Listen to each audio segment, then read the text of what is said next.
রাজনীতির দুষ্ট চক্র মানুষের ভাগ্য নিয়ে ছিনিমিনি খেলেছে।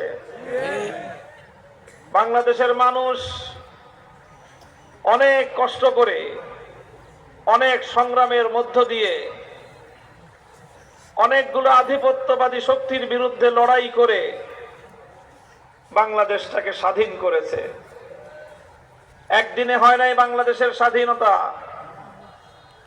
বাংলাদেশের স্বাধীনতা অর্জনের পিছনে প্রায় 214 বছরের অবিরত সংগ্রাম রয়েছে।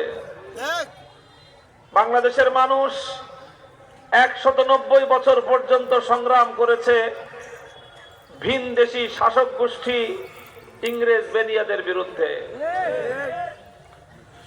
বাংলাদেশের মানুষ লড়াই করেছে, সংগ্রাম করেছে কলকাতার দাদাবাবু আর হিন্দু জমিদারদের বৈষম্য এবং জুলুমের বিরুদ্ধে। বাংলাদেশের মানুষ লড়াই করেছে, সংগ্রাম করেছে পশ্চিম পাকিস্তানের খান পাঠানদের বিরুদ্ধে। এইভাবে তিনটি আধিপত্যবাদী শক্তির বিরুদ্ধে লড়াই করে বাংলাদেশের মানুষ লাল সবুজের এই স্বাধীন পতাকা নিজেদের আকাশে উড্ডীন করেছে। 1971-এর 16ই ডিসেম্বর বাংলাদেশ যখন চূড়ান্ত স্বাধীনতা অর্জন করে, এদেশের মানুষ মনে করেছিল যে দেশের মানুষের আর কোনো দুঃখ থাকবে না, কোনো কষ্ট থাকবে না, এদেশের মানুষের উপর আর কোনো জুলুম, শোষণ আর বৈষম্য পরিচালিত হবে না। কারণ আগে যারা দেশ চালাতো তারা ছিল ভিনদেশী শাসক। একদল ছিল ইংরেজ, যারা 7 সমুদ্র 13 নদীর ওপার থেকে, বিলাত থেকে এসে, ইংল্যান্ড থেকে এসে আমাদেরকে শাসন করেছে। এজন্য তারা বৈষম্য করেছে। এরপরে দীর্ঘদিন বাংলাদেশের সাধারণ মানুষ জমিদারদের জুলুম, নির্যাতন, দিল্লির নিষ্পেষণ আর কলকাতার দাদাবাবুদের দ্বারা বৈষম্যের শিকার হয়েছে। তারা মনে করেছে তারা তো ভিনদেশী ছিল, এই জন্য আমাদের উপর জুলুম করেছে। এরপরে পশ্চিম পাকিস্তানি খান পাঠানরা তারা বৈষম্য করেছে, কারণ তারাও ছিল ভিনদেশী শাসক। 71-এর মুক্তিযুদ্ধের বিজয়ের পর এদেশের মানুষ মনে করেছিল এখন তো আর বিদেশি কোনো শাসক নাই, এখন তো আমার দেশের মানুষ শাসন করবে, সুতরাং দেশের জাতি ভাইরা আমাদের উপরে আর শোষণ করবে না, জুলুম করবে না, বৈষম্য করবে না। কিন্তু ভাগ্যের নির্মম পরিহাস, স্বাধীনতার পর থেকে দীর্ঘ 54 বছর পর্যন্ত এদেশের মানুষ কি দেখলো, এদেশের মানুষ কি পেল? তারা দেখলো শাসকের রং বদলেছে, শাসকের বংশ পরিচয় পরিবর্তন হয়েছে।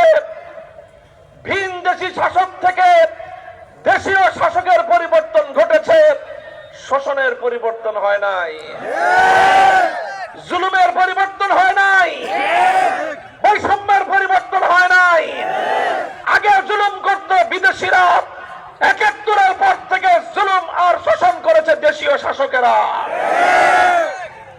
শাসনের নামে শোষণ আর ক্ষমতার নামে বৈষম্যের জাতাকলে নিষ্পেষিত হতে হতে বাংলাদেশের মানুষের পিঠ যখন দেয়ালে ঠেকে গেল, এদেশের সাধারণ মানুষের ভাতের অধিকার আর ভোটের অধিকার নিয়ে যখন শাসক গোষ্ঠী নির্মম পরিহাস করতে শুরু করলো, চূড়ান্ত পর্যায়ে দেয়ালে পিঠ ঠেকে যাওয়ার পর বাংলার দামাল সন্তানেরা জেগে উঠলো আমার স্কুলের কচিকাঁচা সোনামণিরা বেরিয়ে আসলো, কলেজ থেকে আমার তরুণ সন্তানেরা, কওমি মাদ্রাসা, আলিয়া মাদ্রাসার নিষ্পাপ ছাত্র জনতা, প্রাইভেট এবং পাবলিক বিশ্ববিদ্যালয়গুলো থেকে ছাত্র জনতা, 4 কোটি ছাত্র জনতা হাতে হাত রেখে বাংলার মানুষকে মুক্ত করার জন্য তারা রাজপথে নামলো, লড়াই করলো ফ্যাসিবাদের বিরুদ্ধে, লড়াই করলো স্বৈরতন্ত্রের বিরুদ্ধে। মাঠে ময়দানে নেমে যখন তারা বৈষম্যহীন এক বাংলাদেশ গড়বার জন্য স্লোগান তুলল, গর্জে উঠলো জালিমের বুলেট, ঝাঁঝরা হতে লাগলো আমার বাংলা মায়ের সন্তানের বুক। গোটা বাংলার প্রতিটি জেলায় জেলায় দামাল সন্তানদের রক্তরঞ্জিত লাশ বাংলার রাজপথে পড়ে থাকলো। খালি হলো ১,৫০০-এর বেশি আমার বাংলার দামাল সন্তানের শাহাদাতের রক্তে বাংলার মাটি রঞ্জিত হলো। ৩০,০০০-এর বেশি জুলাই যোদ্ধারা তারা আহত হলো, ক্ষত বিক্ষত হলো, জীবনের তরে পঙ্গুত্ব বরণ করলো। অসংখ্য মানুষ চিরদিনের জন্য দৃষ্টিশক্তি হারিয়ে অন্ধত্বকে বরণ করলো। এইভাবে রক্তের পর রক্ত, অনেক কান্না, অনেক চোখের অশ্রু, অনেক জীবন, অনেক মায়ের হাজারি, অনেক বাবার গগন বিদারী আর্তনাদের মধ্য দিয়ে জুলাই বিপ্লব সফলতা লাভ করলো এবং ২০২৪-এর ৫ই আগস্ট বাংলার মানুষ আবার নতুন করে তার স্বাধীনতার স্বাদ আস্বাদন করার স্বপ্ন দেখতে শুরু করলো। কিন্তু দুর্ভাগ্যজনকভাবে ২৪শে জুলাই বিপ্লবের পর থেকে আবার দেখা গেল বাংলার ঈশান কোণে মেঘের কালো ঘন ঘটা, বাংলার পূর্বাকাশে আবার নতুন করে কাল বৈশাখীর সেই কালো মেঘ আবার জমতে শুরু করেছে।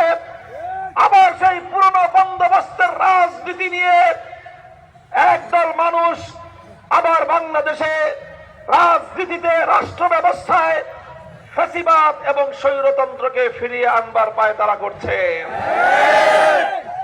তারা সেই রাজনীতির দুই ভূত কাঁধ থেকে নামাতে রাজি নয়। লুটপাট এবং দুর্নীতিও ছাড়তে রাজি না, সন্ত্রাস এবং গুন্ডামিও ছাড়তে তারা প্রস্তুত না।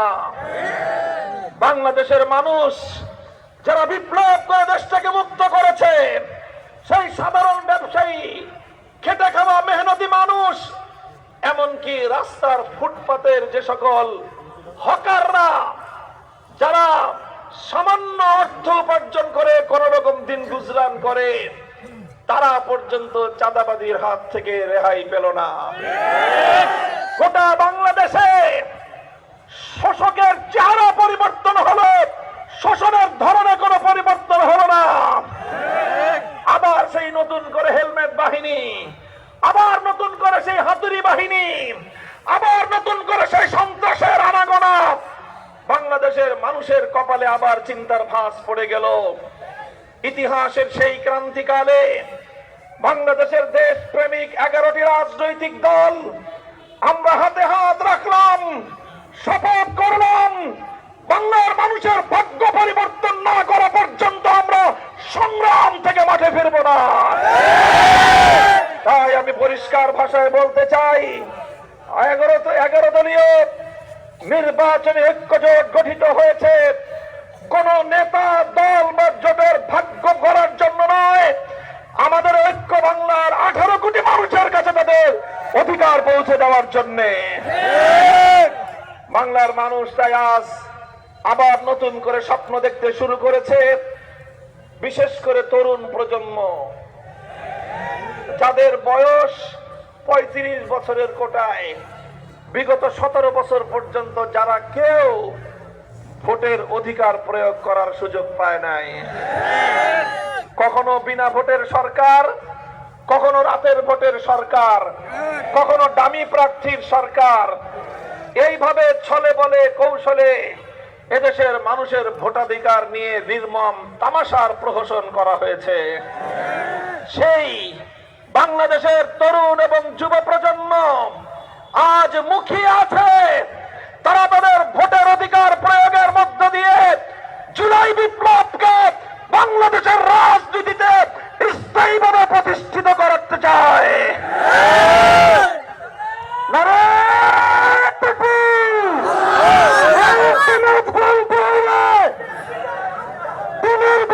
মানতে হবে।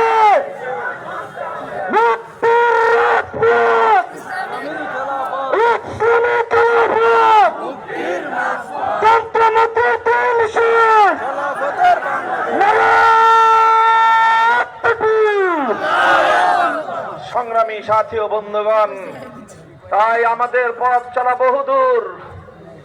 আমরা অনেক দীর্ঘ এক টার্গেটকে সামনে রেখে, সুদূর প্রসারী লক্ষ্যকে সামনে রেখে আমরা দৃপ্ত কদমে পথ চলতে আরম্ভ করেছি। মনে রাখবেন, এবারের নির্বাচন অতীতের নির্বাচনের মতো শুধু ক্ষমতার পালাবদলের নির্বাচন নয়। এবারের নির্বাচন বাংলাদেশের মানুষের ভাগ্য বদলের নির্বাচন।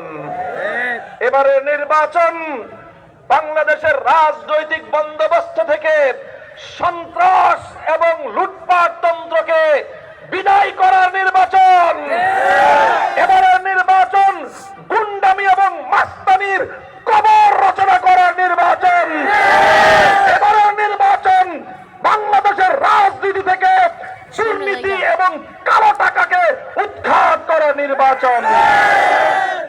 তাই এই নির্বাচনের মাধ্যমে আমরা যদি আমাদের ভোটের অধিকার যথাযথভাবে প্রয়োগ করি, আমরা যদি দেশটাকে দুর্নীতি মুক্ত করতে চাই, আমরা যদি বাংলাদেশের রাজনীতি থেকে গুন্ডা সন্ত্রাসী মাস্তানদের আধিপত্যকে উৎখাত করে সৎ, যোগ্য, নিরীহ, শিক্ষিত, ভদ্র, সমাজের গ্রহণযোগ্য ভালো মানুষের নেতৃত্ব প্রতিষ্ঠা যদি আমরা করতে চাই, তাহলে আমাদের ঐক্যকে আরো সুদৃঢ় এবং মজবুত করতে হবে। মনে রাখবেন, আমরা লড়াই করে অনেক দূর অগ্রসর হয়েছি। আমাদের আর পেছনে ফিরে যাওয়ার সুযোগ নাই। বাংলাদেশের জুলাই বিপ্লব যখন হয়েছে, তখন এদেশের মানুষ মনে করত বড় রাজনৈতিক দল ছাড়া পরিবর্তন সম্ভব না। কিন্তু জুলাই বিপ্লবে বাংলাদেশের ছাত্র জনতা প্রমাণ করেছে বিপ্লবের জন্য বড় রাজনৈতিক দল প্রয়োজন নাই, বড় কোন নেতা হায়ার করে আনার দরকার নাই। বিপ্লবের জন্য দেশের জনগণের ঐক্য এবং আন্তরিকতা এবং ত্যাগ আর কোরবানির প্রেরণাই বিপ্লবের জন্য যথেষ্ট। জুলাই বিপ্লবে নেতৃত্ব দিয়েছে দেশের ছাত্র জনতা, যারা বড় কোন রাজনৈতিক দলের কর্মী ছিল না, যারা বড় কোন নেতার আসনে অলংকৃত কোনদিন করে নাই, তাদের মাধ্যমে বিপ্লব বাংলাদেশে সংগঠিত হয়েছে। সুতরাং অতীতের যারা বড় বড় রাজনৈতিক দল, রাজনৈতিক বড় বড় দলগুলো যারা জনগণের ভাগ্য নিয়ে বারবার ছিনিমিনি খেলেছে, 17 বছর পর্যন্ত তাদের ঈদও আসে নাই, ঈদের পরে আন্দোলনও হয় নাই। বাংলাদেশের মানুষ ওই হাতির দাঁত দেখে সারছে। এই দাঁত দেখতেই বড়, এই দাঁত দিয়ে কোনো কিছু চাবানো যায় না। সংগ্রামী সাথী ও বন্ধুগণ, এলাকাবাসী, তাই আজ বাংলাদেশে পরিবর্তনের প্রয়োজন আছে। কথা বলেন ঠিক কিনা? বাংলাদেশের রাজনীতি থেকে 2টা ভূত তাড়াইতে হবে। কয় ভূত? বলেন কয় ভূত?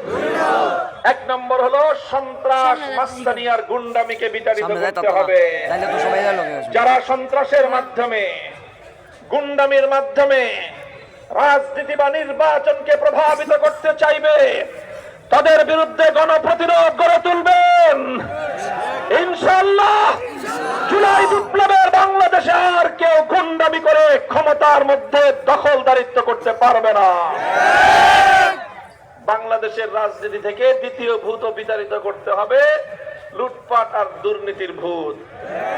এদেশের মানুষ মেহনত করে, কষ্টার্জিত তিল তিল করে পয়সা জমা করে দেশের কোষাগার, দেশের অর্থনৈতিক স্থিতিশীলতা প্রতিষ্ঠিত করে।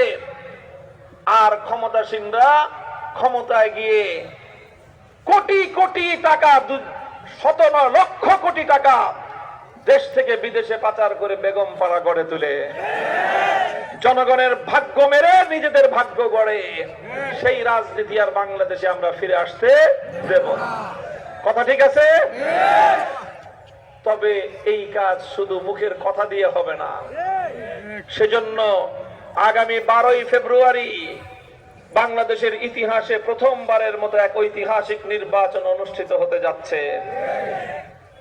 এই নির্বাচনে একসাথে একই দিনে দুটি নির্বাচন হবে। কয় নির্বাচন? প্রত্যেক ভোটারকে দুটি করে ব্যালট পেপার দেওয়া হবে। কয়টা ব্যালট? একটা ব্যালট হবে সংসদ নির্বাচনের, সেই ব্যালটে প্রতীকের ছবি থাকবে, রিকশা মার্কা থাকবে, ধানের শীষ থাকবে, মই মার্কা থাকবে, কলস মার্কা থাকবে, আরো অনেক মার্কা থাকবে। এটা হলো সংসদ নির্বাচন। সংসদ নির্বাচনের ব্যালট থাকবে একটা, আরেকটা থাকবে গণভোটের ব্যালট। গণভোটের ব্যালটে কোনো মার্কা থাকবে না, শুধু দুইটা শব্দ থাকবে, হ্যাঁ আর না। এই হলো আরেকটা ব্যালট। আমরা কি বাংলাদেশে পরিবর্তন চাই? লুটপাট তন্ত্র বিদায় করতে চাই? সন্ত্রাস এবং গুন্ডামিকে বাংলাদেশের রাজনীতি থেকে বিদায় করতে চাই? প্রথম কাজ হবে তাহলে গণভোটে হ্যাঁ ব্যালটে সিল মারতে হবে। গণভোটে, জোরে বলেন গণভোটে, একসাথে বলেন গণভোটে। আর যদি বাংলাদেশের রাজনীতিতে সততা, নৈতিকতা, লুটপাট এবং দুর্নীতি বিরোধী, সন্ত্রাস এবং পেশিশক্তি আধিপত্যবাদ বিরোধী মানবিক শক্তিকে, ইসলামী শক্তিকে যদি বিজয়ী করতে চান, রিকশা মার্কায় সিল দিবেন। কোন মার্কায়? মার্কা কি? মেহনতি মানুষের মার্কা কি? বাংলাদেশের জাতীয় যানবাহন, ধনীরও যানবাহন, গরিবেরও যানবাহন, গ্রামেও চলে, শহরেও চলে। ধনীরা গাড়িতে চলাচল করে যখন রাস্তাঘাটে যানজট লেগে যায়, তখন দেখে গাড়িতে করে বাড়িতে যাওয়া যাবে না, তখন বাড়িতে যাওয়ার জন্য ধনীদের শেষ আশ্রয়ের নাম হলো রিকশা।